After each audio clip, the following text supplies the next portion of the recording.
السلام علیکم ہمارے کہانی کا ٹی وی کے پیارے ناظرین، میں امید کرتی ہوں کہ آپ سب خیریت سے ہوں گے۔ آج ہم آپ سے بہت ہی اہم ٹاپک کے بارے میں بات کریں گے۔ ایران اٹیک اسرائیل۔ 13 اپریل 2024 کو 300 سے زیادہ راکٹ اور ڈرون اسرائیل پر چھوڑے گئے اور اس کی رسپانسبلٹی ایران نے لی۔ یہ اٹیک 3 ریزن کے لیے کافی انٹرسٹنگ ہے۔ ریزن نمبر 1، 99% راکٹ انٹرسپٹڈ ہیں۔ ریزن نمبر 2، اس سے اسرائیل کو نقصان نہیں، بلینس آف ڈالرز کا فائدہ ہوگا۔ اور ریزن نمبر 3، ایران کو بھی پتا تھا کہ یہ راکٹ فیل ہوں گے، پھر بھی انہوں نے اٹیک کرنا صحیح سمجھا۔ یہ ہو کیا رہا ہے؟ ایران نے یہ اٹیک کیوں کیا؟ آج ہم کچھ پوسیبل ریزن کو سمجھنے کی کوشش کریں گے۔ آپ کو سن کر یقین نہیں ہوگا کہ ایک زمانے میں ایران اور اسرائیل دوست ہوا کرتے تھے۔ اسرائیل میں آنے والا زیادہ تر آئل ایران سے آتا تھا اور ایران ہتھیار اسرائیل سے خریدتا تھا۔ لیکن ایسا کیا ہوا جس سے دونوں ملکوں کے درمیان حالات بگڑ گئے؟ کیا یہ ایونٹ ورلڈ وار 3 کا شروع ہے یا پھر وار شروع ہو چکی ہے؟ ہم بس مان نہیں رہے ہیں۔ 1 اپریل کو اسرائیل نے ڈماسکس میں ایران کی کون سی لٹ پر اٹیک کیا؟ اس اٹیک میں ایرانی جنرل اور 6 اور لوگ مارے گئے۔ اس اٹیک کے بعد ایران نے ڈائریکٹلی اسرائیل کو سبق سکھانے کی ٹان لی۔ اسے انہوں نے آپریشن ٹرو پرومس کا نام دیا۔ اس اٹیک کے بعد ایران نے سیدھا امریکہ کو کال کیا اور بتایا کہ اس کے اگینسٹ ہم ریٹیلیٹ کریں گے، یہ خبر باہر نہیں نکلنی چاہیے۔ امریکہ اسرائیل کا آلہ ہے، تو یہ خبر لیک ہو گئی۔ اسرائیل میزائلز کے لیے تیار تھا۔ 13 اپریل کو پورے ملک میں سائرن بج رہے تھے۔ آسمان میں میزائل اور ڈرون کی بارش ہو رہی تھی۔ ایران نے اسرائیل پر 331 میزائل اور ڈرون سے اٹیک کیا۔ ان میں سے 185 ڈرون کو، 103 بلاسٹک میزائلز کو، 36 کروز میزائلز کو شوٹ ڈاؤن کر دیا گیا، لیکن 7 میزائل اسرائیل کی زمین پر آ گرے۔ اسرائیل ان اٹیکس کو کیسے روک پایا؟ یہ ممکن کیسے ہوا؟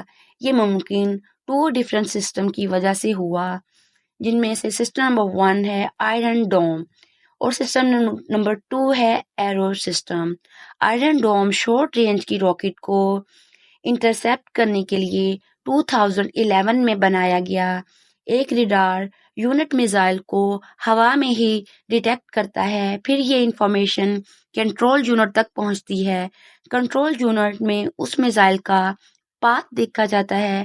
اگر یہ میزائل کسی سویلین ایریا کو ہٹ کرنے والا ہے تو فائرنگ یونٹ سے ایک دوسرا ڈیفنس میزائل فائر ہوتا ہے۔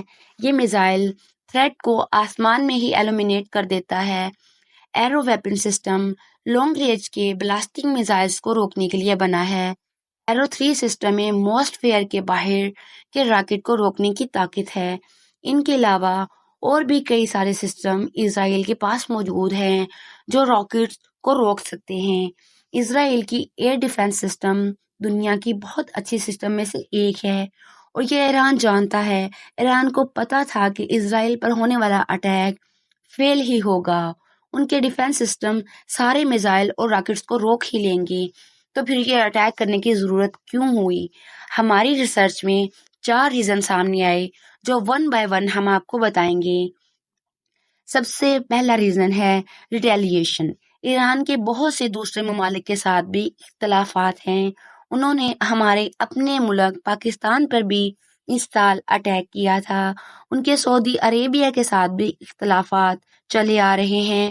آج جیسے اسرائیل نے ان کے جنرل کو ایئر اسٹرائک سے مارا تھا 2020 میں، امریکہ نے بھی ویسے ہی کیا تھا اور قاسم سلیمانی کو ڈرون کی مدد سے مارا تھا۔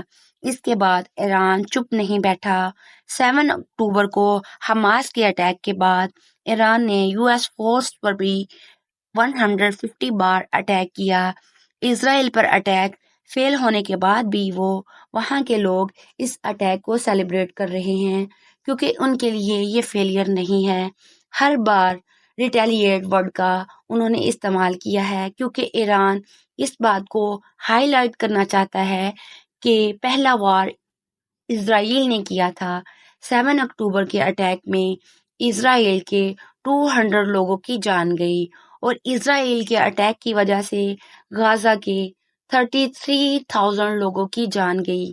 اسرائیل پر اٹیک کرنا ان ساری باتوں کا ریٹیلیشن لگتا ہے، اس لیے لوگ سیلیبریٹ کر رہے ہیں۔ اس میں ہم بات کرتے ہیں پیوٹن کی، جو کہ رشیا کے پریزیڈنٹ ہیں، جو ہمیشہ سے ایران کی حمایت کرتے آ رہے ہیں۔ اس میں انہوں نے امریکہ کو بھی وارننگ دی کہ وہ اس معاملے میں عقل دہانی سے کام لیں۔ اس میں سب سے اہم بات مسلم لیڈرشپ ہے۔ ایران، اسرائیل بہت اچھے دوست ہوا کرتے تھے۔ ایران ایک شیعہ مسلم ڈومینینٹ ملک ہے، اور سعودی یہ سنی ڈومینینٹ ملک ہے۔ ایران اپنے آپ کو پورے مسلم ورلڈ کا لیڈر بنانا چاہتا ہے۔ پچھلے 6 مہینوں میں اسرائیل غزہ پر جو ظلم و ستم ڈھا رہا ہے، اس سے ہر مسلمان اس کی حمایت تو کر رہا ہے، لیکن ایکشن کوئی نہیں لے رہا۔ یہاں ڈفرنس دکھانے کا ایک موقع ایران کو ملا۔